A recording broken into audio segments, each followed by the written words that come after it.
মক্কার ইহুদিরা আল্লাহ রাসূল সাল্লাল্লাহু আলাইহি ইসলামকে একবার ধরলো, জিজ্ঞেস করলো যে মুহাম্মদ, 3টা প্রশ্ন তোমাকে করব, যদি উত্তর করতে পারো তাহলে বুঝবে তুমি সত্য নবী। আল্লাহর হাবিব সাল্লাল্লাহু আলাইহি ইসলাম বললেন, তাহলে বলো কি জানতে চাও? তারাও জিজ্ঞেস করলো, মা হুয়া রূহ, বলো তো রুহু কারে বলে? রুহু চিনেন আপনারা? রুহু থাকলে আমরা নড়ি চড়ি, অ্যানিমেটেড, প্রাণবন্ত। রুহু যখন উড়ান দেয় লাশ হয়ে পড়ে থাকে, ঠিক কিনা? সব চলে যায়। আমাদের 2 কাঁধের 2 ফেরেশতা থাকে, এরাও উড়াল মারে, ঠিক কিনা? 2 কাঁধে ছিল যে তোমার 2 জনা পাহারা, তোমারে একলা খুইয়া পালাইছে তাহারা, তোমার আটকুঠুরি নয় দরজা বন্ধ যে ওই হলো রে হলো মুখে আল্লাহ রসুল সবে বলো, দুয়ারে আইসাছে পালকি নাই হরি গাও তোলো রে তোলো মুখে আল্লাহ রসুল সবে বলো, ঠিক না? মা হুয়ার রূহ, মুহাম্মদ আমাদেরকে বলে শোনাও রুহু কারে বলে, কেমন করে আসে, কেমন করে যায়, এ ব্যাপারে কি জানো বলো। 2 নাম্বার প্রশ্ন, মানহুম আসহাবুল কাহফ, আসহাবে কাহফ সম্পর্কে কি জান? 3 নাম্বার প্রশ্ন, মান হুয়া যুলকারনাইন বাদশা সম্পর্কে কি জানো? আল্লাহর হাবিব সাল্লাল্লাহু আলাইহি ওয়াসাল্লাম বললেন, গাদান উজিবুকুম, আগামীকাল বলে দেব। কি বললেন? সবাই বলেন উত্তরে কি বললেন? আগামীকাল বলে দেব। তো আগামীকাল সবাই এসে হাজির। বলো, 3টা প্রশ্ন রেখেছিলাম গতকাল, উত্তর বল। আল্লাহর হাবিব সাল্লাল্লাহু আলাইহি ওয়াসাল্লাম বলতে পারলেন না, কারণ ওহী আসেনি। তিনি ছিলেন ওহী নির্ভর, ডিপেন্ডেন্ট অন ওয়াহি, dependent on revelation, guided by the ওয়াহি।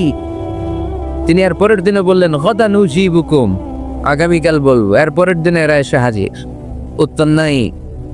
আল্লাহর হাবিব সাল্লাল্লাহু আলাইহি ওয়াসাল্লাম আবারও বললেন, গাদান উজিবুকুম, আগামীকাল বলবো। এর পরের দিনে এরা এসে হাজির। এরকম 1 দিন 2 দিন 3 দিন নয়, টানা 15 দিন আল্লাহর হাবিব সাল্লাল্লাহু আলাইহি ওয়াসাল্লামের প্রশ্নগুলোর উত্তর করতে পারেন নাই। আল্লাহর হাবিব সাল্লাল্লাহু আলাইহি ওয়াসাল্লামের নবুয়তী জিন্দেগিতে এত বিব্রতকর পরিস্থিতিতে তিনি কখনো পড়েন নাই।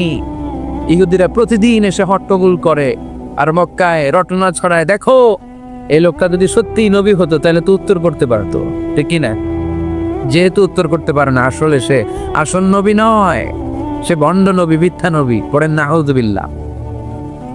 15 দিন পর আল্লাহ আয়াত নাযিল করলেন, ওয়ালা তাকুলান্না লিশাইইন ইন্নী সাইলুন যালিকা গাদা ইল্লা আইয়াশা আল্লাহ। ও নবী, ভবিষ্যতের ব্যাপারে সামনে থেকে যখন আপনি ওয়াদা দিবেন, ওয়াদা দেওয়ার সময় ইনশাআল্লাহ শব্দটা মিলিয়ে দিবেন। সুবহানাল্লাহ পড়ে। আল্লাহর হাবিব সাল্লাল্লাহু আলাইহি ওয়াসাল্লামকে শিখানোর মধ্য দিয়ে গোটা উম্মাহকে আল্লাহ শিখাইয়ে দিলেন যে ভবিষ্যতের কমিটমেন্ট যখন দিব, প্রমিস যখন দিব, প্রমিস দেওয়ার সময় কি বলবো? কি বলবো? আল্লাহর হাবিব সাল্লাল্লাহু আলাইহি ওয়াসাল্লাম ইনশাআল্লাহ বলতে ভুলে গিয়েছিলেন। এজন্য 15 দিন, টানা 15 দিন ওহী আসে নাই। 15 দিন পর আল্লাহ তাআলা ওহীর মাধ্যমে বিশ্বনবীকে জানিয়ে দিলেন, ইয়াসআলুনাকা আনির রূহি কুলির রূহু মিন আমরি রাব্বি ওয়া মা উতীতুম মিনাল ইলমি ইল্লা কালিলা। দ্বিতীয় প্রশ্নের উত্তর জানিয়ে দিলেন, আম হাসিবতা আন্না আসহাবাল কাহফি ওয়ার রাকিম কানু মিন আয়াতিনা আজাবা। 3 নম্বর প্রশ্নের উত্তর আল্লাহ নাযিল করলেন, ওয়াসআলুনাকা আন যিল কারনাইন কুল সাআতলু আলাইকুম মিনহু যিকরা। পড়েন সুবহানাল্লাহ। এরপর নবী বললেন, কাদের উত্তর জানা লাগবে? আসো জেনে নাও।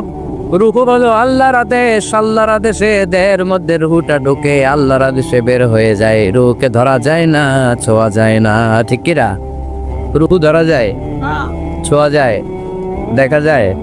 রূহু দেখছেন কে কে? দেখি লক্ষ্মীপুরের ভাইরা, রূহু দেখছেন আপনারা? রূহু কালার কেমন জানেন? ওজন কেমন জানেন?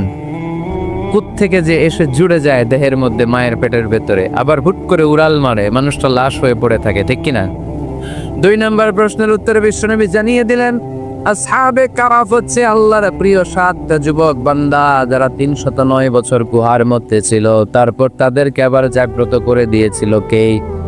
পৃথিবীতে 4 জন বাদশা ছিল, গোটা বিশ্বের বাদশা। গোটা বিশ্বকে ডমিনেট করেছে, শাসন করেছে দুইজন মুসলমান, দুইজন কাফের। এর মধ্যে একজন ছিল যুলকারনাইন, গোটা বিশ্বকে শাসন করেছে। সুবহানাল্লাহ পড়েন। তার মানে আল্লাহর হাবিব সাল্লাল্লাহু আলাইহি ওয়াসাল্লাম মন গড়া কিছু বলতেন না। কথা কি বুঝতে পারতেছেন? তা না বানায় একটা বলে দিতেন না? আমরা বলে কি করতাম? একটা প্রশ্ন করছে কেউ, কি করতাম আমরা? বানায় একটা বলে দিতাম। জানি না এই কথা কোনোদিন আমাদের মুখ দিয়ে বের হয় না, জানি না, এটা বলতে আমাদের লজ্জা লাগে। কিন্তু ক্লাসিক স্কলাররা, আল উলামা আল মুতাকাদ্দিমিন, যারা হাজারো প্রশ্নের উত্তরে বলছেন আনা লা আ'লাম আল্লাহু আ'লাম, আমি কিচ্ছু জানি না। কি জানি? কিছুই জানি না। জানি না এটা বলতে আমরা জানি না, এটা বলতে শিখো। জানি না, কিছুই জানি না আমি। জানে কে? সবচেয়ে বেশি জানে কে?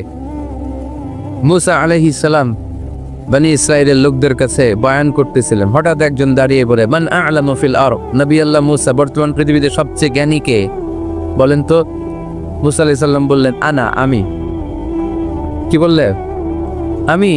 কিন্তু আল্লাহ তাআলার কাছে প্রশ্নের উত্তরটা পছন্দনীয় হয়নি। মুসা আলাইহিস সালামের উত্তরটা ভুল ছিল না, ঠিকই ছিল। কারণ যেই জামানায় আল্লাহ তাআলা যাকে নবী বানিয়ে পাঠান তাকে সবচেয়ে বেশি জ্ঞান দিয়েই পাঠান, ঠিক কিনা? অভির জ্ঞানের চাইতে ভারী দামি কোনো জ্ঞান হতে পারে? কিন্তু আল্লাহ তাআলা চেয়েছিলেন মুসা আলাইহিস সালাম যেন বলে আল্লাহু আ'লাম, আল্লাহ সবচেয়ে জ্ঞান। আল্লাহ বলে, মুসা তুমি ঠিক বলনি, তুমি সবচেয়ে বড় জ্ঞানী না, তোমার চেয়েও বড় জ্ঞানী এই তল্লাটে আছে। ইযহাব ইলা মাজমা'i বাহরাইন, দুই সাগরের মিলনস্থলে যাও, ওখানে আমার একজন বান্দা আছে, ইসমুহু খাদির, এর নাম হচ্ছে খাদির। কি নাম? আমরা যারে বাংলায় কি বলি? খিজির, আসলে খাদির। তার কাছে যাও, তোমার চাইতেও জ্ঞানী। অনেক লম্বা চূড়া ঘটনা। তাহলে জাননেওয়ালার উপরও জাননেওয়ালা আছে, জ্ঞানের উপরও জ্ঞানী আছে। সবচাইতে বড় জ্ঞানী, মহাজ্ঞানী একজন, চিল্লায় বলেন তিনি কে? তাহলে 4 নাম্বার, চতুর্থ পর্যায়ে কোরআন আমাদেরকে যেটা জানালো যে আল্লাহর হাবিব সাল্লাল্লাহু আলাইহি ওয়াসাল্লাম মন গড়া কথা কোনোদিন কখনো বলেন নাই। 5 নম্বরে কোরআন আমাদেরকে জানায় আল্লাহর হাবিব সাল্লাল্লাহু আলাইহি ওয়াসাল্লাম ছিলেন দয়ার মূর্ত প্রতীক, মায়ার নবী, দয়ার নবী। দয়ার শেষ নাই এ নবীর। সব নবীকে আল্লাহ তাআলা একটা স্পেশাল দোয়া করার সুযোগ দিয়েছিলেন, এটাকে বলে দাওয়া মুস্তাজাবা। সব নবীকে আল্লাহ বললেন, নবীরা তোমাদের প্রত্যেককে একটা করে দোয়া করার সুযোগ দিব, করো। করা মাত্রই কবুল। সব নবীরা এই সুযোগ পেয়ে দোয়া করা শুরু করে দিল, আর আল্লাহ কবুল করে নিলে। একজন নবী ওই দোয়াটা করেন নাই। ওই নবীর নাম সবাই বলেন। আল্লাহর হাবিব বললেন, ইন্না লিকুল্লি নাবিয়্যিন দাওয়া মুস্তাজাবা। সব নবীকে আল্লাহ তাআলা একটা করে দোয়া করার সুযোগ দিলেন, দাও বিহা। ওই দোয়াটা সব নবীরা দুনিয়ার বুকেই করে ফেলেছে। ওয়া ইন্নী আখতাবিউ দাওয়াতি শাফাআতান লি উম্মতি ইয়াউমাল কিয়ামাহ। আমার দোয়াটা আমি করি নাই, সব নবীরা ওই দোয়াটা করে ফেললেও আমার দোয়াটা আমি করি নাই। আমার দোয়াটা আমি রেখে দিয়েছি কিয়ামতের দিন আমার গুনাহগার উম্মতরা যখন বিপদে পড়ে যাবে তাদের সুপারিশের জন্য ওই দোয়াটা আমি ওই দিন করব, ওই দিন করব। রেখে দিয়েছেন দোয়াটা। বিশ্বনবী কি ওনার জীবদ্দশায় এই দুনিয়ার জীবনে বিপদ, পরীক্ষা, কষ্টের সম্মুখীন হয় নাই? দোয়া করলেই তো আল্লাহ কবুল করে নিতেন। না খেয়ে পেটে পাথর বেঁধেছেন। আমরা পাথর বাঁধছি কয়বার? কারণ কথা বলেন, নানার সামনে নাতিগুলো চিৎকার দিত। সাইয়েদনা হাসান হুসাইন রাদিয়াল্লাহু তাআলা আনহুমা চিৎকার করত, ক্ষুধার চোটে বেহুশ। এই দৃশ্য কি নানার সহ্য হয়? আল্লাহর হাবিব তখন যদি আল্লাহর কাছে দোয়া করতেন, আল্লাহ আপনি জান্নাত থেকে খাবারের ব্যবস্থা করে দেন, সাইয়েদনা জিবরাইল আলাইহিস সালামকে দিয়ে জান্নাত থেকে খাবারের বস্তা পাঠিয়ে দিত কে? উহুদের ময়দানে দান শহীদ হলো, দোয়া করলে দোয়াটা কবুল করতো কে? তায়েফের ছেলেরা পাথর মেরে মেরে বিষ্ণুনবীর দেহটাকে ঝাঁঝরা করে দিয়েছে। তখনও যদি বিষ্ণু ঈসা ইসলাম দোয়া করতেন, দোয়াটা কবুল করতো কে? দোয়াটাকে বিষ্ণুনবী করছিলেন? কথা বলেন। রেখে দিয়েছেন। কার জন্য? আমার জন্য রেখে দিয়েছেন, আপনার জন্য রেখে দিয়েছেন, আমাদের জন্য রেখে দিয়েছেন। চিল্লায় বলতে হবে, ঠিক কিনা? খেয়ে না খেয়ে দিন প্রচারের কাজে নিজেকে দিয়েছ বিলিয়ে, তায়েফের কাফিরেরা চিনল না সে আলো, দুষ্ট ছেলেদের পিছু দিল লেলিয়ে পাথরের আঘাতে। ক্ষত বিক্ষত হয়ে সারা শরীর থেকে রক্ত ঝরে। হে রাসূল তোমাকে ভুলি আমি কেমন করে, হে রাসূল তোমাকে ভুলি আমি কেমন করে। চিল্লায় পড়েন আল্লাহু আকবার। এই নবী এমন নবী, রহমতের নবী, দয়ার নবী, মায়ার নবী। এই নবীর দয়ার কোনো শেষ নাই, মায়ার কোনো শেষ নাই। এজন্য এই নবীকে কোরআনের মধ্যে রব্বুল আলামিন রাহমাতাল লিল আলামিন বলে অভিহিত করেছেন। সুবহানাল্লাহ পড়ে, ওমা আরসালনাকা ইল্লা রাহমাতাল লিল আলামিন। I have sent you as a mercy for the entire universe. নবী হে, আমি আপনাকে গোটা বিশ্বের জন্য রহমত করে প্রেরণ করেছি। রাহমাতাল লিল আলামিন, আমাদের রব হচ্ছে রব্বিল আলামিন, আলহামদুলিল্লাহি রাব্বিল। আর আমাদের নবী হচ্ছে ওমা আরসালনাকা ইল্লা রাহমাতাল লিল আলামিন। আল্লাহ কোরআনে বলছে যে নবী আপনি হচ্ছেন রাহমাতাল লিল মুসলিমিন, মুসলমানদের জন্য রহমত। এটা বলছে রাহমাতাল লিল মুত্তাকিন, নবী হে আপনি মুত্তাকিনদের জন্য রহমত। রাহমাতাল লিল মুসাল্লিন, নবী হে আপনি মুসল্লিদের জন্য রহমত। বলেছে কি বলছে? ওমা আরসালনাকা ইল্লা রাহমাতাল লিল আলামিন, নবী গোটা বিশ্বের জন্য আপনি রহমত। সুবহানাল্লাহ পড়েন। সবার জন্য বিশ্বনবী ছিলেন দিল দরিয়া, সবার জন্য, সবাইকে মানুষ হিসেবে কনসিডার করতে।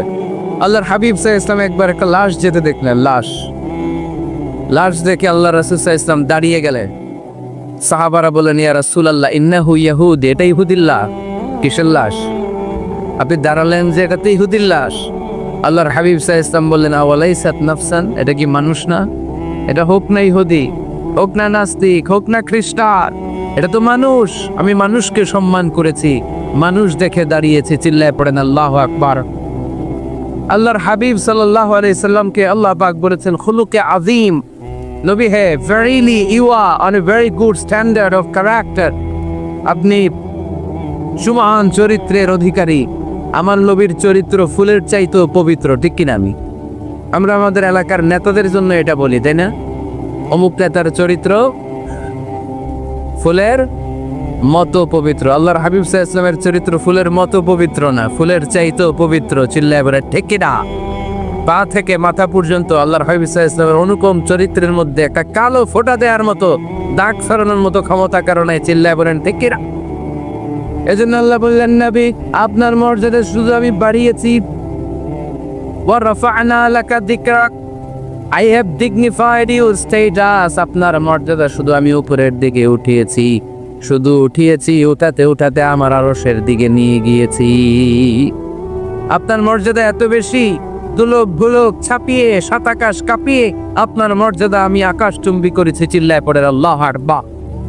সব তাফসীরে এসেছে ওয়া রাফা'না লাকা যিকরাক হাইসুমা যুকিরতা মাই, নবী হে আপনার মর্যাদা আমি এত বাড়িয়েছি, যেখানেই আমার নাম ওখানেই সাথে সাথে আপনার নাম পড়েন। সুবহানাল্লাহ। কি মজার ব্যাপার, খেয়াল করে দেখেন, যেখানেই আল্লাহর নাম, আল্লাহর নামের পরে নবীর নাম আসরা নাই। এই যে আমরা লা ইলাহা ইল্লাল্লাহ মুহাম্মাদুর রাসূলুল্লাহ বলে যে কালিমা পড়ি, কালিমার প্রথম অংশে কার নাম? আল্লাহর নাম। দ্বিতীয় অংশে কার নাম? বিষ্ণু ঈসা ইসলামের নাম। আজানের শুরুতে আল্লাহর বরত্বের ঘোষণা, তারপরে আমার নবীর রিসালাতের ঘোষণা আসরা নাই। তারপরে নামাজের শুরুতে যে একামত দেয়, ওখানে নবীর নাম আসরা নাই। আল্লাহু আকবার, আল্লাহু আকবার। আশহাদু আন লা ইলাহা ইল্লাল্লাহ, আশহাদু আন্না মুহাম্মাদার রাসূলুল্লাহ। সুবহানাল্লাহ পড়ে। শুরুতে আল্লাহর বড়ত্ব, আল্লাহ যে এক, অদ্বিতীয়, তিনি ছাড়া ইলাহা নাই, এটার ঘোষণা। এরপরে আমার নবীর ঘোষণা আসরা নাই। তারপরে যে তাশাহুদ পড়ি, ওখানে নবীর নাম আসরা নাই। 104টা আসমানি কিতাব, প্রতিটা আসমানি কিতাবে বিশ্বনবীর আগমনের সুসংবাদ উল্লেখ করেছেন কে? এজন্য আল্লাহ বললেন রাফা'না লাকা যিকরাক, নবী হে আপনার মর্যাদা আমি দুলক বুলক ছাপিয়ে, সাত আকাশ কাঁপিয়ে আরশ পর্যন্ত নিয়েছি। পড়েন সুবহানাল্লাহ। আবার আল্লাহ বললেন, নবী হে এমন মর্যাদা আমি আপনারে দেব আপনি কল্পনাও করতে পারবেন না। ওয়ালাসাউফা ইউতিকা রাব্বুকা ফাতারদা। এমন এমন নিয়ামত আমি আপনারে দান করব, নিয়ামতগুলো পেয়ে আপনি খুশি হয়ে যাবেন। সুবহানাল্লাহ পড়ে। বিশ্বনবীর পুরো জীবনটাকে নিয়ামত দিয়ে ধন্য করেছে কে? আল্লাহর হাবিব বললেন, রব্বুল আলামিন বলেছেন নিয়ামত দিয়ে আমার জীবনকে আপনি ধন্য করবেন। কি নিয়ামত দিবেন একটা বলেন। আল্লাহ বললেন ইন্না, পড়েন, ইন্না আ'তাইনাকাল কাউসার ফাসাল্লি লিরাব্বিকা ওয়ানহার ইন্না শানিআকা হুয়াল আবতার। পড়েন সুবহানাল্লাহ। নবী হে, আপনাকে কাউসার দিয়েছি, কাউসার। কোন নবীকে কাউসার দেই নাই। কিয়ামতের দিনটা হবে ভয়ঙ্কর। মাথার উপরে সূর্য নেমে আসবে, তৃষ্ণায় জিহ্বাটা বের হয়ে যাবে, মাথার মগজগুলো গলে গলে নাকের ছিদ্র কানের ছিদ্র দিয়ে টপ টপ করে পড়বে, জিহ্বাটা কুকুরের মতো নাভিস্থল পর্যন্ত এসে ঝুলে থাকবে। মানুষ তৃষ্ণার্ত। ওই মুহূর্তে আপনি হাউজে কাউসারের পানি পিলাবেন। কন সুবহানাল্লাহ। আহলা মিনাল আসাল, মধুর চাইতো মিষ্টি। আবিয়াদু মিনাল লাবান, দুধের চাইতো সাদা। আবরাদু মিনাস সালজ, বরফের চাইতো ঠান্ডা। মান শারিবা মিনহা শারবা লাম ইয়াদমা আবাদা। একবার যে কাউসারের পানি পান করতে পারবে, চিরকালের জন্য তার গলার তৃষ্ণা মিটাইয়া দিবে কে? প্রভু তুমি বলেছ রাসূল দেবে না, বলনি দেবে না বলনি দেবে না হামজা তারি, খালিদ বিজয় সমর। প্রভু তুমি বলেছ রাসূল দেবে না, বলনি দেবে না বলনি দেবে না হামজা তারি, খালিদ বিজয় সমর। প্রভু তুমি বলেছ রাসূল দেবে না। ঠিক কিনা? আল্লাহর হাবিব বললেন আমার পরে কোনো নবী নেই, আমার পরে কোনো রাসূল নাই, তবে আমার পরে যদি নবী হওয়ার যোগ্যতা কারো থাকে, ওমরের সেই যোগ্যতা আছে। সুবহানাল্লাহ পড়ে। আল্লাহ হাবিব সাল্লাল্লাহু আলাইহি ওয়াসাল্লামের জামানায় এক লোক নবুয়তি দাবি করেছিল। ওর নাম ছিল মুসাইলামা। নাম কি ছিল?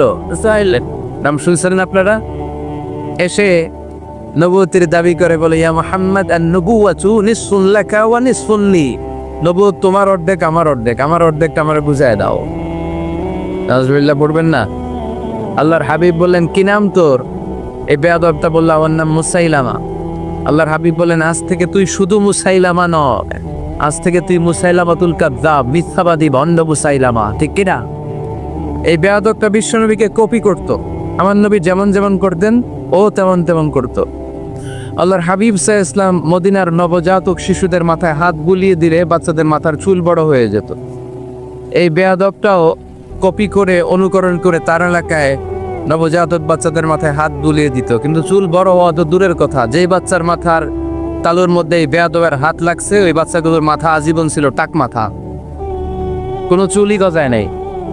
আল্লাহর হাবিব সাল্লাল্লাহু আলাইহি ওয়াসাল্লাম লোনা পানির কুয়ার ভেতরে কুলি করে ফেলে দিলে ওই কুয়ার পানি মিঠা পানির কুয়ায় পরিণত হয়ে যেত। আর এই বেয়াদব মিঠা পানির কুয়ার মধ্যে কুলি ফেললে ওটা লোনা পানির কুয়া হয়ে যেত। আল্লাহর হাবিব সাল্লাল্লাহু আলাইহি ওয়াসাল্লাম দোয়া পড়ে গাছের মধ্যে ফু দিলে গাছের ফলনে বাম্পার ফলন হতো। আর এই বেয়াদব কোন গাছের মধ্যে ধরলে মুহূর্তের মধ্যে ওই গাছ মরে যেত। তার মানে নবীর সাথে বেয়াদবি করেছে। ঠিক কিনা? আল্লাহর হাবিব সাল্লাল্লাহু আলাইহি ওয়াসাল্লামের পরে আর কোন নবী আছে? মির্জা গোলাম আহমদ কাদিয়ানী নাম শুনছেন? শোনেন নাই? কে কে হাত তোলেন তো। সবাই শুনছেন? এই বেয়াদবটাও কাদিয়ান এলাকার লোক, সেও নবুয়তির দাবি করেছিল, কিন্তু তার পরিণাম ভালো হয় নাই। ঠিক কিনা? নবীরা পবিত্র, নবীরা যেই জায়গাটাতে মারা যায় ওই জায়গাটাও পবিত্র, কিন্তু এই বেয়াদবটা মারা গেছে টয়লেটের ভেতরে। টয়লেটের টাঙ্কি ভেঙে পায়খানার গোডাউনের ভেতরে পড়ছে। পায়খানা খাইতে খাইতে পেটটা হয়ে গেছে এত বড়, মেথর এনে শিকল দিয়ে বেঁধে টেনে দিচ্ছে, একে উপরে উঠানো লাগছে। এগুলো প্রমাণ করে আল্লাহর হাবিব সাল্লাল্লাহু আলাইহি ওয়াসাল্লামের পরে কেউ যদি নবুয়তির দাবি করে তার পরিণাম ভালো হয় না। চিল্লায় বলেন ঠিক কিনা? এজন্য সহিহ মুসলিমের বর্ণনা, আল্লাহর নবী বললেন মাসালি ওয়া মাসালুল আমবিয়া মিন ক্বাবলি কামাসালি রাজুলিন বানা বাইতান আমার দৃষ্টান্ত আর আমার আগের নবীদের দৃষ্টান্ত ওই ব্যক্তির মতো যেই ব্যক্তি একটা ঘর বানিয়েছে। কি বানিয়েছে? খেয়াল করে শুনবেন, আল্লাহর হাবিব বললেন আমার দৃষ্টান্ত আর আগের সব নবীদের দৃষ্টান্ত হচ্ছে ওই ব্যক্তির মতো যে ব্যক্তি একটা ঘর বানিয়েছে, যে ঘরটা অনেক সুন্দর করে সে ডিজাইন করেছে। ঘরের ডানে বায়ে উপরে নিচে সামনে পেছনে এত সুন্দর ডিজাইন, নিখুঁত, খুদ ধরার মতো কোনো জায়গা নাই। লোকজন এসে যারাই ঘরটা দেখে সবাই বলে বাহ, কি বলে, এত সুন্দর ঘর আমরা দেখি নাই। তবে একটা জায়গায় একটা ভুল ছিল, একটা জায়গায় একটা খুঁত ছিল। ঘরের একটা ওয়ালে ইটের গাঁথুনির জায়গাটাতে এক জায়গায় একটা ইটা কম ছিল। কি কম ছিল? ইটা কম ছিল। সবাই বললো তোমার ঘরটা অনেক সুন্দর, এক জায়গায় একটু সমস্যা, দেয়ালের গাঁথুনিতে একটা ইটা নাই। বিশ্বনবী সাল্লাল্লাহু আলাইহি সাল্লাম বললেন ফাআনাল লাবিনা ওয়া আনা খাতারুন নাবিয়িন, আমি হচ্ছি সেই ইটা। আমাকে যখন আল্লাহ তাআলা ওই জায়গায় গ্যাপ পূরণের জন্য রেখে দিল, গোটা বিশ্বটা উজালা হয়ে গেল, নবুয়তের মালাটা পরিপূর্ণ হয়ে গেল। ফাআনাল লাবিনা ওয়া আনা খাতামুন নাবিয়িন, আমি হলাম সেই ইটা। আমাকে যখন আল্লাহ তাআলা দুনিয়ায় পাঠালেন, গোটা দুনিয়া তারে আলোকিত করে দিল কে? এরা হতে হেলে দুলে নুরানি তনু ওকে আসে হায়, সারা দুনিয়ার হেরে মেরে পর্দা খুলে খুলে যায়। সে যে আমার কমলিওয়ালা কমলিওয়ালা, সে যে আমার কমলিওয়ালা কমলিওয়ালা। তার বাবে বিবল রাঙ্গা পায়ের তলে, পর্বত জঙ্গল টলো মলো টলে, খুরমা খেজুর বাদাম জাফরানি ফুল ঝরে ঝরে যায়। সে যে আমার কমলিওয়ালা কমলিওয়ালা। সুবহানাল্লাহ করে। এজন্য আল্লাহর হাবিব বলতেন আমি শেষ নবী, আমি শেষ রাসূল, আমার পরে কোনো রাসূল নাই, আমি হলাম খাতামুন নাবিয়িন। সুবহানাল্লাহ পড়বেন। তাহলে কোরআন সর্বপ্রথম আল্লাহর হাবিবের যে পরিচয়টা দিল সেটা হচ্ছে আল্লাহর হাবিব হচ্ছেন রাসূলুল্লাহ। আওয়াজ করে বলেন তো তিনি কি ছিলেন? আল্লাহ রাসূল ছিলেন। দ্বিতীয় যে পরিচয়টা কোরআন আমাদেরকে দেয় সেটা হচ্ছে তিনি যেন তেন রাসূল নন, তিনি হচ্ছেন শেষ রাসূল, শেষ নবী, খাতামুন নাবিয়িন। তার মানে আমার নবীর পরে আর কোন নবী পৃথিবীতে আসবে? তিন নাম্বার কোরআন যে পরিচয়টা আল্লাহর হাবিবের আমাদের সামনে তুলে ধরেছে সেটা হচ্ছে তিনি রাসূল ছিলেন, শেষ রাসূল ছিলেন, তবে তিনি মানুষ ছিলেন। তিনি কি ছিলেন? আওয়াজ করে বলেন। আমার নবী কি জিন ছিল? ফেরেশতা ছিল না? কি ছিল? আওয়াজ করে বলেন কি ছিল? তিনি মানুষ ছিলেন, তবে যেন তেন মানুষ নন, অসাধারণ মানুষ। কেমন মানুষ? তিনি মানব, সাধারণ মানব নন, তিনি মহামানব। তিনি নবী, তিনি যেন তেন নবী ছিলেন না, তিনি মহানবী। ঠিক কিনা? অসাধারণ মানুষ। ঠিক কিনা? তিনি মানব ছিলেন, যেন তেন মানব নন, তিনি মহামানব। তিনি নবী, তবে সাধারণ নবী না, তিনি মহানবী। সুবহানাল্লাহ পড়েন। ওনার চেহারার সাথে পৃথিবীর কারোর চেহারার কোনো তুলনা হয়? অনেকে বলে ইউসুফ আলাইহিস সালাম নবীদের মধ্যে সবচাইতে সুন্দর নবী ছিলেন, বলে না অনেকে? শোনেন না আপনারা? এটা ঠিক, উনি অনেক সুন্দর ছিলেন, কিন্তু আমার নবীর চাইতে বেশি সুন্দর? আল্লাহর হাবিব বলতেন আনা মালিহুন ওয়া আখি ইউসুফু সাবিহুন, মানে আমি হচ্ছি মালিহ, লাবণ্যময় সুন্দর, আর আমার ভাই ইউসুফ হচ্ছে সাদা সুন্দর। একদিকে লাবণ্যময় সুন্দর, আরেকদিকে সাদা সুন্দর, কোনটার দাম বেশি? চিল্লায় বলতে হবে কোনটা? লাবণ্যময় সুন্দর। আল্লাহর হাবিব ছিলেন মালিহ। মালিহ শব্দটা এসেছে মিলখন থেকে। মিলখন মানে লবণ, মিলখন মানে কি? লবণ। লবণ থেকে লাবণ্যময়। আল্লাহর হাবিব ছিলেন মালিহ, এত সুন্দর ছিলেন। আম্মা জান আয়েশা যখন শুনলেন ওয়াকাত্তা'না আইদিয়াহুন, মিশরের নারীরা বুর্তুকাল কাটতে যে, লেবু কাটতে যে, কমলা লেবু কাটতে যে সাইয়েদনা ইউসুফ আলাইহিস সালামকে যখন দেখলেন, আল্লাহর নবী ইউসুফ আলাইহিস সালামের চেহারার মাধুর্যতা এত সুন্দর ছিল, এত চমৎকার চেহারার গ্ল্যান্স, এটা দেখে মিশরের নারীরা লেবু কাটতে যে আঙ্গুল কেটে ফেলেছিল। আল্লাহর কোরআন সাক্ষী। সুবহানাল্লাহ বলেন।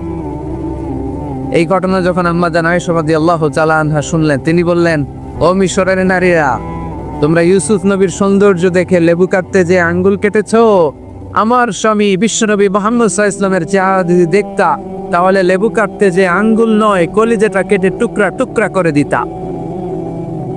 আবার আম্মা জান আয়েশা বলেন, তোমাদের জন্য একটা সূর্য আছে, আমার জন্য একটা সূর্য আছে। তোমাদের সূর্য আমার সূর্যের মতো নয়, আমার সূর্যটাও তোমাদের সূর্যের মতো নয়। তোমাদের সূর্যটা প্রতিদিন সকালবেলা পূব আকাশে উদিত হয়ে গোটা বিশ্বটারে আলোকিত করে ফেলে, কিন্তু আমার সূর্যটা সকালবেলা উদিত হয় না। আমার সূর্যটা এশার নামাজের পরে মসজিদে নববীর দিক থেকে আমার ঘরের দিকে উদিত হয়, মানে আমার হাবিব আমার ঘরে আসে।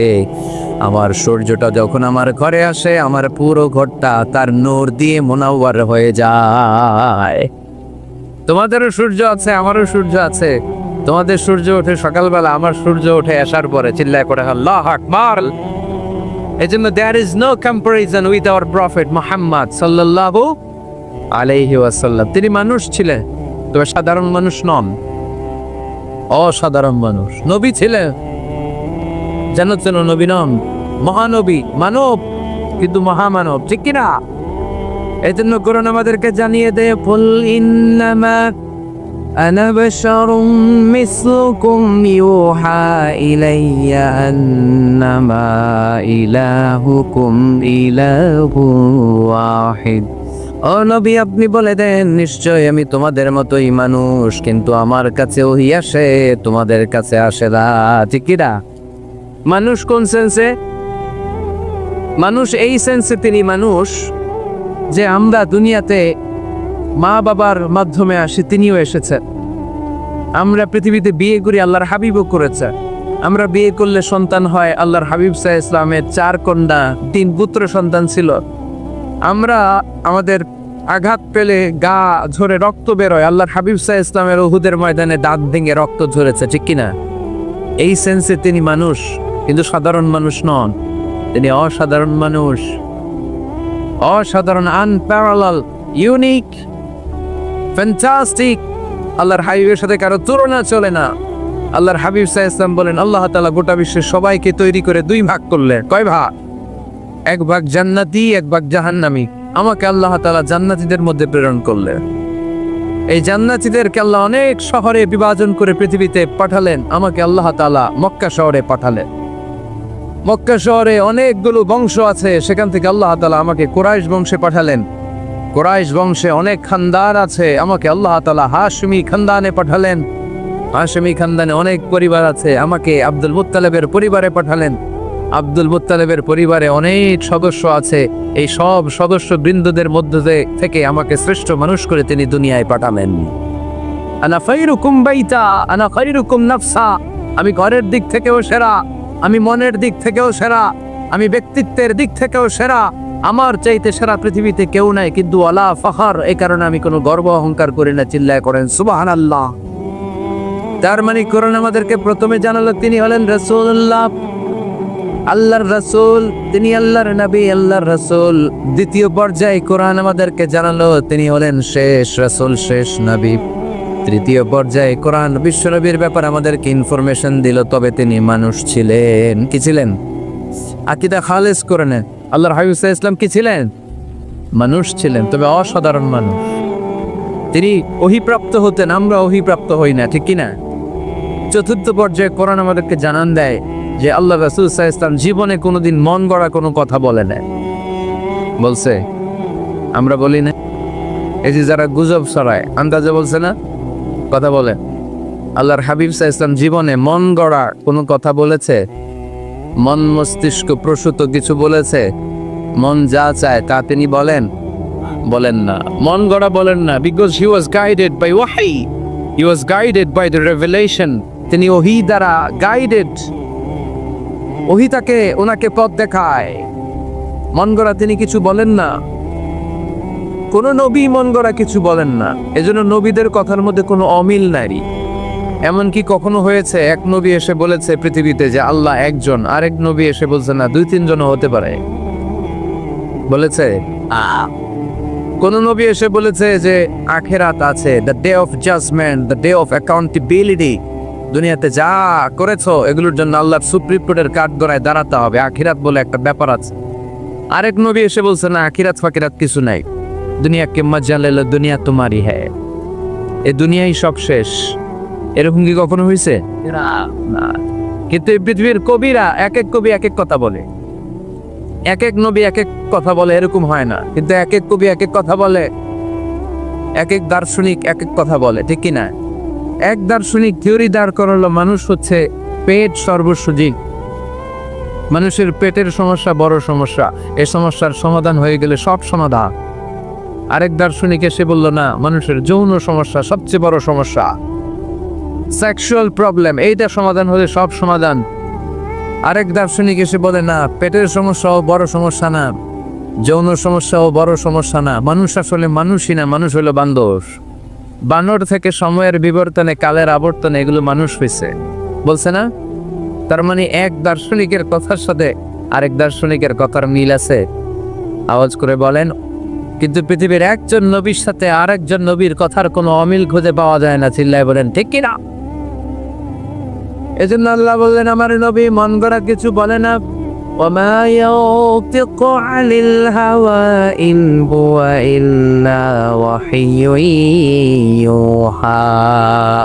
আমার হাবিব মন গড়া কোনো কথা তোমাদেরকে কখনো শোনায় না, তিনি যা তোমাদেরকে শোনায় ওহী থেকে শোনায়। সুবহানাল্লাহ পড়ে, যা আসে তাই তিনি বলেন, মন গড়া কিছু বলেন না। লাইসা কামিসলিহি শাই, তার মতো কেউ নাই, তিনি তার মতো। সুবহানাল্লাহ পড়তে পারলেন না? তিনি তার মতো, তার মিসাল নাই, তার উপমা তিনি নিজেই। এজন্য ক্ষমতা নিয়ে বড়াই করতে নাই, সম্পদ নিয়ে বড়াই করতে নাই। এই পৃথিবীর সময়টা হচ্ছে একটা ট্রানজিট পিরিয়ড, আমাদেরকে চলে যেতে হবে, ঠিক কিনা? এই তাফসির মাহফিলে মূলত আমরা এগুলোই বোঝানোর চেষ্টা করি, এই মেসেজগুলো আমরা দিতে চাই। আমাদের লাইফস্টাইল এত ব্যস্ত, 8টা 5টা কারো জব, আর যাদের চাকরি, পার্সোনাল বিজনেস, তাদের তো কোনো কথাই নাই, এত ব্যস্ততা, ছুটছি আমরা, সবাই ব্যস্ত। কেন যে ব্যস্ত নিজেরাও জানি না, না বিশ্বাস কিসের আশায় পাগলের মতো ছুটছি, শুধু ছুটছি সামনের দিকে, সময় নাই আমাদের, ব্যস্ত। এই পৃথিবীটা হচ্ছে একটা মরীচিকা, একটা ধোঁকা, এই ধোঁকার পেছনে আমরা ঘুরে বেড়াচ্ছি। আসল জীবন আখিরাতের জীবন, ওয়ালাল আখিরাতু খায়রুল লাকা মিনাল উলা। গোটা পৃথিবীটারে যদি 1000 বার বিক্রি করেন, যেই দাম হবে ওই দাম দিয়া জান্নাতের একটা চেয়ারের দাম হবে, তাহলে দুনিয়া সেরা না আখিরাত সেরা? জোরে বলতে হবে, দুনিয়া না আখিরাত? আল্লাহ বলেছেন ফাস্তাবিকুল খায়রাত, তোমরা আখিরাতের জন্য ভালো কাজের প্রতিযোগিতা করো। ওয়াসারিউ ইলা মাগফিরাতিম মির রাব্বিকুম ওয়া জান্নাতিন আরদুহাস সামাওয়াতু ওয়াল আরদ।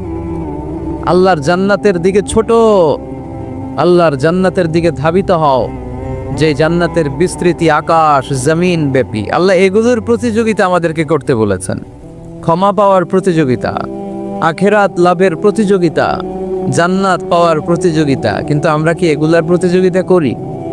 কিসের প্রতিযোগিতা করি আমরা? ক্ষমতার প্রতিযোগিতা করি। আর কি প্রতিযোগিতা? টাকা ইনকামের প্রতিযোগিতা, আর গাড়ি বাড়ির প্রতিযোগিতা। সব একজনের উত্তর দিতেছে, হাডুডুর প্রতিযোগিতা। হ্যাঁ, কিসের? বিল্ডিং বিল্ডিং টাওয়ার বানানোর প্রতিযোগিতা। People will start to compete for constructing the high-rise buildings in the cities. শহরে বড় বড় টাওয়ার বানানোর প্রতিযোগিতা, বুর্জ আল খলিফা, কেএলসিসি টাওয়ার, কিংডম টাওয়ার। আরব দেশের একটা বানায় 100 তলা, আরেকটা বানায় 110 তলা। কে কার চেয়ে বড় বানাতে পারে? আমাদের প্রতিযোগিতা এগুলো নিয়ে, ঠিক কিনা? তারপর বাংলাদেশের যুবকরা এখন একটা প্রতিযোগিতায় নামছে, কে হবে মাসুদ রানা। মাসুদ রানার প্রতিযোগিতা আছে না নাই? এগুলো বোধহয় এলাকায় ঢুকে নাই, ঢুকেছে? হ্যাঁ, ঢুকেনি। তারপর আমাদের বোনরাও পিছিয়ে নেই, বোনরা করে বিশ্ব সুন্দরীর প্রতিযোগিতা, আছে না নাই? কি নাম? Lux. Lux Channel I superstar, তোমাকেই খুঁজছে বাংলাদেশ, চলে আসো, ঠিক কিনা? তো আল্লাহ কিন্তু এগুলোর প্রতিযোগিতা আমাদেরকে করতে বলেনি। ফাস্তাবিকুল খায়রাত, ভালো কাজের প্রতিযোগিতা করো। এজন্য আমরা কোন দিকে ছুটছি আমরা যেন খেয়াল রাখি, ঠিক কি না? কখন যে দুনিয়ার বাড়ি ছেড়ে চলে যেতে হবে আমরা কেউ জানি না, গ্যারান্টি আছে?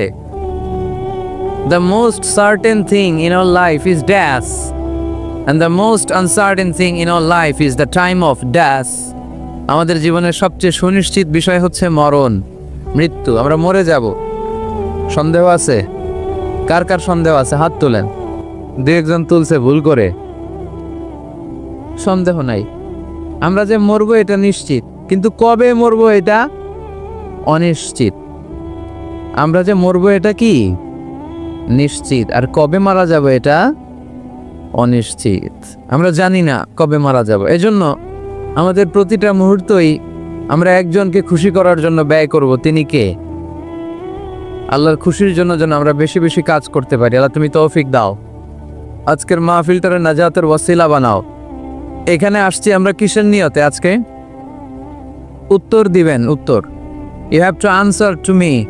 এর কারণ আমি এক পেশে কথা বলি না, আমি দ্বিপাক্ষিক বৈঠক করি। মানে আমিও বলবো, আপনারাও বলবেন। আর আমার আলোচনায় আল্লাহর মেহেরবানিতে ইয়াং ছেলেরা বেশি আসে। মাশাআল্লাহ, মাশাআল্লাহ। আমাদের যুবক ভাইদের এই প্রেরণা, এই তেজ, এই শক্তি আর এই উচ্ছ্বাসকে যদি আমরা ইসলামের বিজয়ের জন্য কাজে লাগাই, কোনো অপশক্তি ইসলামের বিজয়কে ঠেকিয়ে রাখতে পারবে না। মাশাআল্লাহ, অনেক মুজাহিদ আসছে আজকে এখানে। এই মুজাহিদগুলোকে যদি জায়গা মতো পাওয়া যায় তাইলে বিপ্লব হয়ে যাবে, ঠিক কি না? যুগ জামানা পাল্টে দিতে চাই না অনেকজন, এক মানুষই আনতে পারে জাতির জাগরণ। জাতির জাগরণের জন্য এত মানুষের দরকার নাই। কয়জন লাগে? চিল্লায় বলতে হবে কয়জন? এক মুহাম্মদ সাল্লাল্লাহু আলাইহি ওয়াসাল্লাম গোটা বিশ্বটা কাঁপিয়ে দিলেন। আল্লাহ বললেন, রাফা'না লাকা যিকরাক, I have dignified your status high at the very high peak. আকাশ বাতাস ছাপিয়ে, সাত আকাশ কাঁপিয়ে আমার আরশের কাছে নবী তোমার সম্মানকে আমি উঠিয়ে দিয়েছি। এজন্য এই প্রেরণাকে ইসলামের পক্ষে কাজে লাগাতে হবে। আমি শুকরিয়া জানাই যে যুবক ভাইরা তোমরা এসেছো।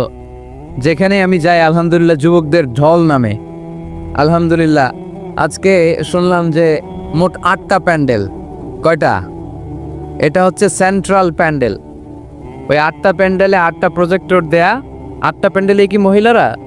6টায় মহিলা আর বাকি 2টায় পুরুষ। আর এটা হচ্ছে সবচেয়ে বড় প্যান্ডেল। আলহামদুলিল্লাহ পড়বেন না? এগুলো হচ্ছে ইসলামের ভিক্টরির সাইন। ভিক্টরি, বিজয়। বিজয় দেয় কে? তো এটা আবার অনেকের চক্ষুশূলের কারণ। ইসলামের পক্ষে এত মানুষের গণজোয়ার অনেকে আবার সহ্য করতে পারে না, সহ্য করতে পারে না, অনেকে মেনে নিতে পারে না। এদের চুলকায়। এদের কি করে? চুলকায়। তোমাদের চুলকাইলে মলম লাগাও, কিন্তু ইসলামের পিছু লাগতে যে ওরা। আমরা ইসলামের পক্ষে না বিপক্ষে? কোরআনের পক্ষে না বিপক্ষে? ইসলামের বিজয়ের পক্ষে না বিপক্ষে? বাংলার জমিনে ইসলামকে আমরা বিজয়ী শক্তি হিসেবে দেখতে চাই কি চাই না? কারা কারা চাই তো হাত তুলে আল্লাহর দেখান। আলহামদুলিল্লাহ, আওয়াজ করে পড়ি আলহামদুলিল্লাহ। আল্লাহ আমাদের এই চেতনাকে তুমি ইসলামের বিজয়ের জন্য কাজে লাগাও। আমরা যেন আমাদের স্যাক্রিফাইসের সর্বোচ্চ নমুনা ইসলামের জন্য নাজরানা হিসেবে পেশ করতে পারি, তুমি তৌফিক দাও। পড়েন আমিন। শেখ নুরুল ইসলাম হোসনে আরা পুষ্প ইসলামী ফাউন্ডেশন ও হাফিজিয়া মাদ্রাসার উদ্যোগে দেবদুয়ার শেখপাড়া, থানা পাইকগাছা, খুলনা। এদিকে কি হয়েছে? একটু বসো না, তোমরা বসো না। প্রজেক্টর আছে পাশে, তারপরে এই পাশে প্রজেক্টর আছে তো, প্রজেক্টরের দিকে তাকাও। এই ছেলেরা বসো, খুলনার ছেলেপেলেরা অনেক ভালো জানি। বসো বসো বসো। এই তো ঠিক আছে, মাশাআল্লাহ। বসে যাচ্ছে। আসুন আসেন, আমাদের দিকে তাকান, এদিকে তাকান। গ্যাদারিং অনেক বড় গ্যাদারিং, লম্বা চূড়া আলোচনা করা যাবে না আজকে। অল্প কিছু সময় আমরা কথা বলার চেষ্টা করবো ইনশাআল্লাহ। তবে আওয়াজ করা যাবে না। আওয়াজ করলে বারবার ডিস্টার্ব হবে, আপনারা মাহরুম হবেন। আর শয়তান চায় এই কোরআনের কথাগুলোর মাঝখানে ডিস্টার্ব তৈরি করতে, ঠিক কিনা? কোনো শয়তানকে আজকে আমরা চান্স দিব না। দিব? শয়তানের জন্য আজকে নো চান্স। আজকে কি? No chance. দেবদুয়ার, শেখপাড়া, পাইকগাছা, খুলনা। এই যে ছেলেরা, আমাকে শুনতে পাচ্ছ? তোমরা একটু বসো বসো। আবার দাঁড়ায় আসছো কেন? বসো বসো বসো। আমাকে রেখেছেন আজকে দ্বিতীয় রজনীর প্রধান বক্তা। আজকে কথা বলেছে মুফতি আব্দুল কুদ্দুস সাহেব, খতিব, খুলনা বিশ্ববিদ্যালয় কেন্দ্রীয় জামে মসজিদ, খুলনা। আসছে? হ্যাঁ, এই তো সুবিধা আছে। কথা বললো যে, মাশাআল্লাহ। গত রাতে কথা বলেছিল তরুণ আলোচক মাওলানা এনামুল হোসেন বিন নূর। তার আলোচনা শুনছিলেন আপনারা? সুন্দর কথা বলে, আল্লাহ তাকেও তৌফিক দান করো। বিশেষ আকর্ষণ মাস্টার মোহাম্মদ আব্দুল্লাহ, ইসলামী সঙ্গীতে জাতীয় পদকপ্রাপ্ত, আজকে আসছে। আজকের সভাপতি হচ্ছে মানবতাবাদী অ্যাডভোকেট শেখ অলিউল ইসলাম। আপনি মানবতাবাদী? মানবাধিকার কমিশনের কোনো ডিভিশন কোঅর্ডিনেটর। তা আমরা কি বাদী? ওই একই, সব একই। অলিউল্লাহ ভাই খুবই রসিক লোক। সে অনেক দূর থেকে আমাকে রিসিভ করতে গিয়েছে, আর মাইক্রোর মধ্যে আমাদেরকে অনেক কথা শোনালো, অনেক হাসাহাসি করলাম আমরা। আল্লাহ অলিউল্লাহ ভাইকে, অলিউল ইসলাম ভাইকে তুমি ইসলামের জন্য কবুল করো। ওয়ালি শব্দের অর্থ অভিভাবক। ওলি মানে কি? আজকের মাহফিলের অভিভাবক তিনি। তারপরে উনি পাশাপাশি লয়ার, আইনজীবী। অনেক মেহমানদারি করলেন আমাদেরকে। আল্লাহ ভাইয়ের যত ভালো ভালো কর্মতৎপরতা আছে তুমি এটাতে বরকত দাও, আমরা পড়ি আমিন। এরপরে মহিলাদের জন্য এখানে ব্যবস্থা করা আছে। অনেক গণ্যমান্য ব্যক্তিরা আছেন।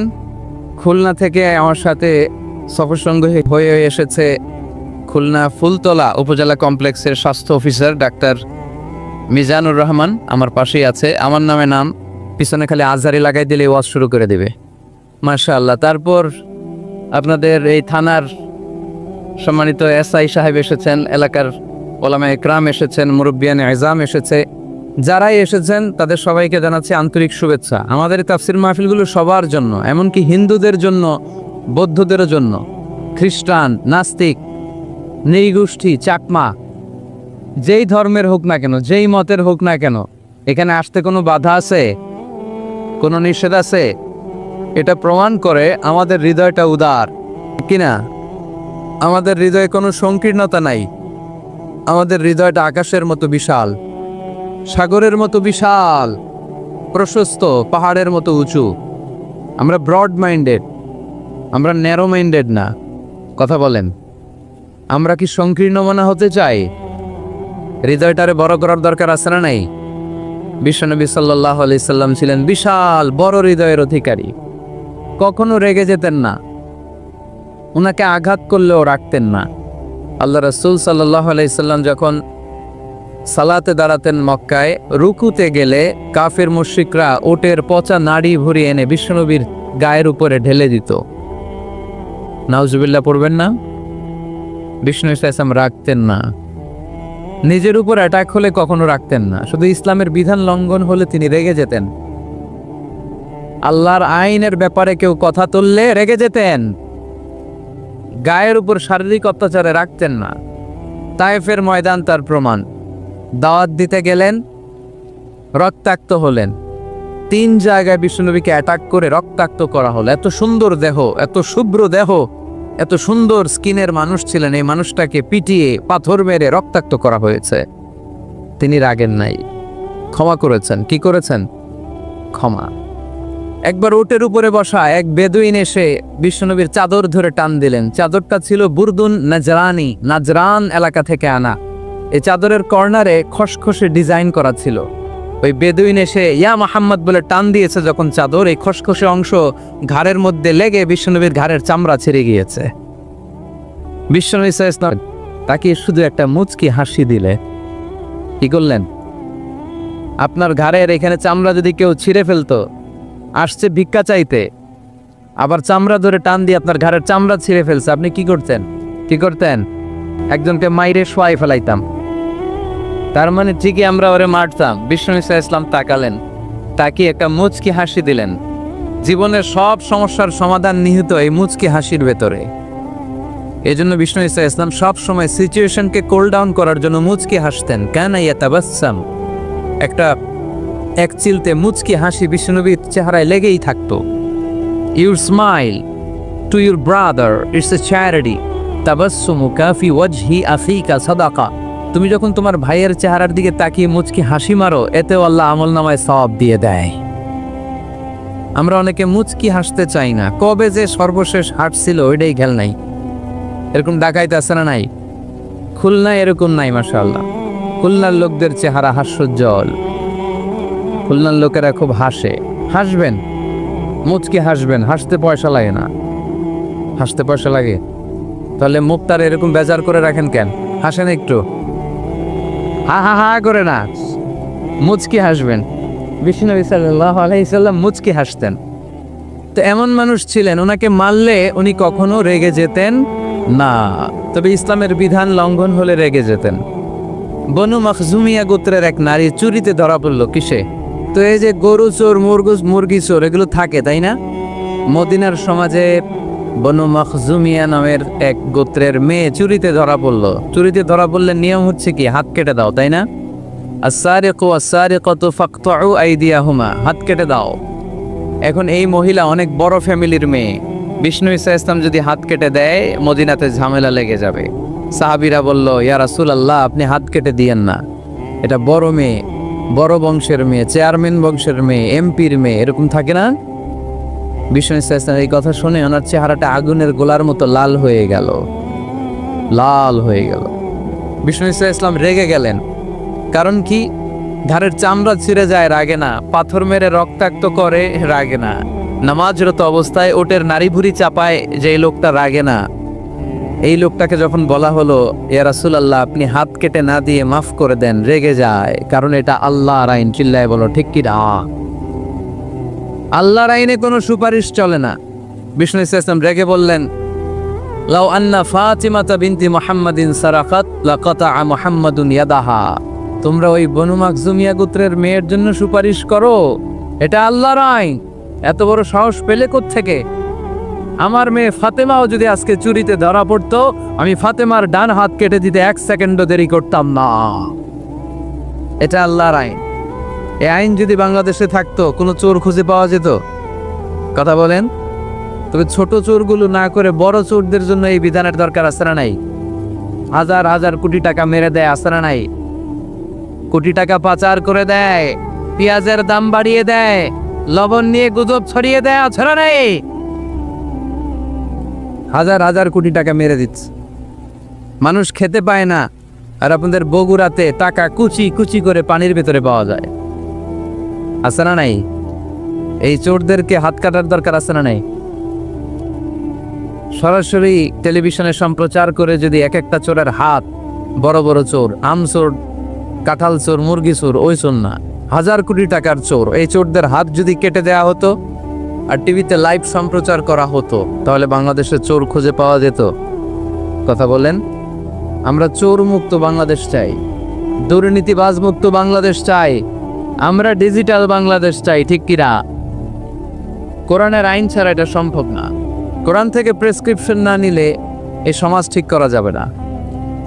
শুধু দুর্নীতি দমন কমিশন দিয়ে দুর্নীতি বন্ধ করা যাবে? শুধু পুলিশ, র্যাব এগুলো দিয়ে দুর্নীতি বন্ধ করা যাবে? যে বইটা থেকে আমাদেরকে প্রেসক্রিপশন নিতে হবে, বইটার নাম কি? আরো জোরে বলেন কি না? আমরা যেন বেশি বেশি কোরআন পড়ি, কোরআন মানি, কোরআন দিয়ে যেন জীবন গড়তে পারি। আল্লাহ তুমি তৌফিকে দাও। আরো জোরে পড়ি আমিন। সম্মানিত ভাইয়েরা, আমি আপনাদের খেদমতে সূরাত আলে ইমরানের 85 নম্বর আয়াত তেলাওয়াত করেছি। এই আয়াতে আল্লাহ তাআলা আমাদেরকে উদ্বুদ্ধ করেছেন আমরা যেন জীবনের প্রতিটি অঙ্গনে ইসলামকে মেনে চলি, ইসলামের বাইরে যেন না যাই। কারণ ইসলাম হচ্ছে স্ট্রেইট ফরওয়ার্ড, সোজা। ইসলামের রাস্তা কি বাঁকা? ডানে বায়ে মোড় আছে, চৌমুহনী আছে, ইউটার্ন আছে। রাস্তাটা কেমন? সবাই বলেন। এটার নাম সিরাতুল মুস্তাকিম। এটার নাম কি? Straight forward. এজন্য প্রত্যেক সালাতে আমরা আল্লাহর কাছে বলি, আল্লাহ ইহদিনাস সিরাতাল মুস্তাকিম। এটা কিন্তু অনেক বড় দোয়া, অর্থ জানি না তাই আমাদের হৃদয়ে টাচ করে না। এটা অনেক বড় দোয়া। ইহদিনাস সিরাতাল মুস্তাকিম, O Allah show us the right path, show us the correct path. Allah আমি যেন সোজা পথে চলতে পারি, আমি যেন বাঁকা পথে না যাই। আমরা যদি পথ ভুলে যাই, আমাদের পথ দেখায় কে? জোরে বলেন। আমি যদি কোনো দিন পথে ভুলে যাই, হাত ছানি দিয়ে কাছে নিও, আমি যদি কোনদিন পথে ভুলে যাই, হাত ছানি দিয়ে কাছে নিও, মমতার বন্ধনে আমায় বেঁধে সব ভুল ক্ষমা করে দিও। আমি যদি কোনদিন পথে ভুলে যাই, হাত ছানি দিয়ে কাছে নিও, মমতার বন্ধনে আমায় বেঁধে সব ভুল ক্ষমা করে দিও। পড়েন আমিন। এজন্য আমরা প্রত্যেক সালাতে পড়ি ইহদিনাস সিরাতাল মুস্তাকিম। এটা সহজ সরল পথ। আল্লাহ বললেন এই পথেই চলবা, এই ইসলামকে আঁকড়ে ধরবা জীবনের সবখানে। ইসলাম মানব কোনখানে? সবখানে। উত্তর হচ্ছে সবখানে। আমি প্রশ্ন করি, উত্তর দেন, সবাই দিবেন। দাঁড়িয়ে যারা আছেন তারাও উত্তর দিবেন। ইসলাম মানব কোনখানে? সবাই উত্তর দিছেন। আপনাদের কষ্ট হচ্ছে বোধহয় না? তো কথা বলেন না কেন? উত্তর দেন। ইসলাম মানব কোনখানে? আরো জোরে, কোন ধারে? এইভাবে আওয়াজ করতে হবে। ইসলাম মানব কতক্ষণ? বসো বসো। চেহারা যদি দেখা নাও যায়, আমার আওয়াজ তো শোনা যায়, তাই না? আওয়াজই শুনতে হবে আজকে। চেহারা আর কয়জনে দেখতে পারবে? দূরে যারা আছে এরা তো দেখে না। অডিও শুনবা, অডিও, ভিডিও হবে না, অডিও শোনো। জাস্ট কানটা খাড়া করে খরগোশের মতো শুনতে থাকো। পারা যাবে তো? আচ্ছা, ইসলাম মানব কোনখানে? ইসলাম মানব কতক্ষণ? দেহে প্রাণ আছে যতক্ষণ। এগুলো মনে থাকবে আপনাদের। This is my humble message to you. আমি প্রতি বছর মালয়েশিয়া থেকে অনেক কষ্ট করে দেশে আসি আপনাদেরকে কিছু মেসেজ পৌঁছানোর জন্য। এগুলো আপনাদেরকে মুখস্থ করতে হবে, হজম করতে হবে, দেন ফ্যামিলিতে, সমাজে বাস্তবায়ন করতে হবে। তা না হলে পরিবর্তন আসবে না। আমরা পরিবর্তন চাই। We need change, we have to change, we like change. আমরা এই ঘুণে ধরা সমাজকে কোরআন দিয়ে পরিবর্তন করে দিতে চাই। আমরা বিপ্লবের অংশীদার হতে চাই। আমরা অনাচার মুক্ত সুন্দর সমাজ চাই।